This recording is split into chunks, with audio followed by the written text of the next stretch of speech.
Okay, Fusion Unlimited is a new service being offered by WXC. They're a New Zealand company and this all relates to New Zealand. Whether any of it's applicable to anywhere else, I'm not sure.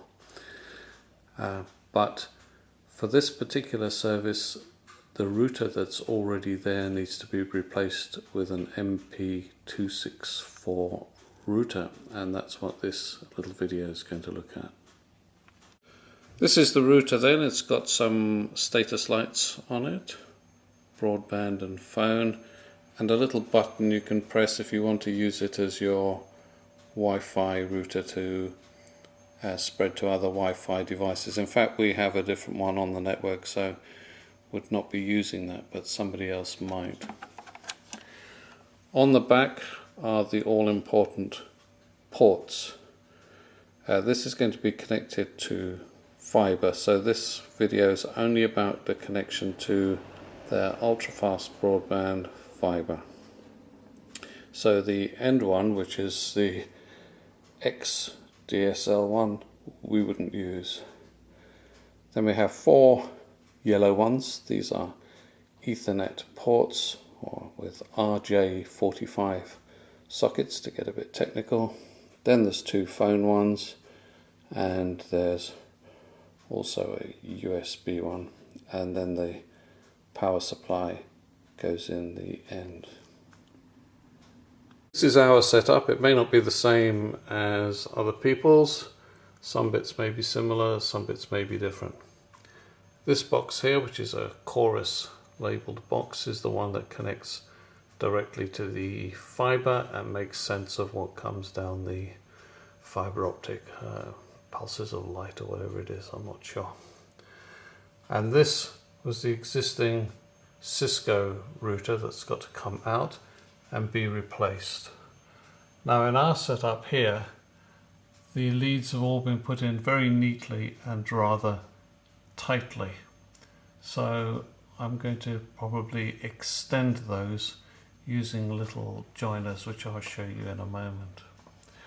Before the whole system becomes active, you would need to phone WXC and tell them the MAC number on the back, MAC.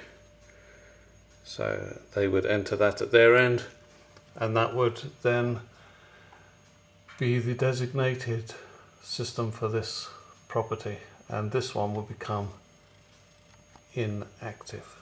These are little joiners, or couplers as I sometimes call them. You can put a lead in each end to make a longer lead. This one's for RJ45, that's the computer network Ethernet, and the other one here, that's for RJ11, that's the telephone one. So this one has to come out. In this particular box here, it's fixed with some snazzy little Velcro fixes. They've used a lot of cable ties in here, which might be an alternative. Now there are 3 cables actually plugged in. Well, there's the power supply, that's there. This is the cable that connects to the WAN, wider area network. That blue one is for the phones, and the yellow one is for the internet. So each of those will have to come out and the Cisco router unplugged and removed. Can't show you that, I'm afraid, as I'm doing this one-handed. Right, so the Cisco one has been removed, and I may have stated wrongly last time, but this yellow one is the wider area network connection. This is the local area connection. The blue one is for the telephone lines.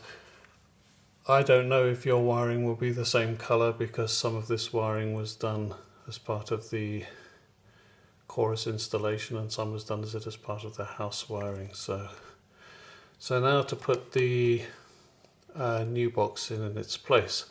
And there's various places on here where you can wrap cable ties around to hold it, or I'm going to try and use those Velcro ones again. But see how short these ones are here. So I'm going to put the joiners on there and make them longer, give me a lot more flexibility and movement. So there are the joiners in place. The cables that I've added actually come with this new router, so they're plenty long enough to put things wherever I want. So here on the back, the RJ11, the telephone extender, has gone into phone 1. The yellow one, the WAN, wider area network, has gone into the 4th one, LAN 4 WAN, and the local area network one into LAN 3. So here's the new router mounted in the box. You can see the status, broadband and phone lights are all green, which is all good. It's green means they're active and working as they should. And the network is all running as it should. There was one issue which I had to get support for on the WXC helpline, 0800 123 456, option 3.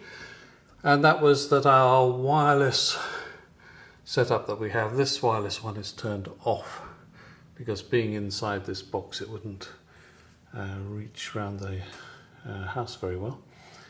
And we have a TP-Link wireless router modem in the house, and that needed to have one of the settings changed to make it compatible with this new box. Its previous settings were we got it from WXC originally, was set to the Cisco one. So, just fine and dandy now.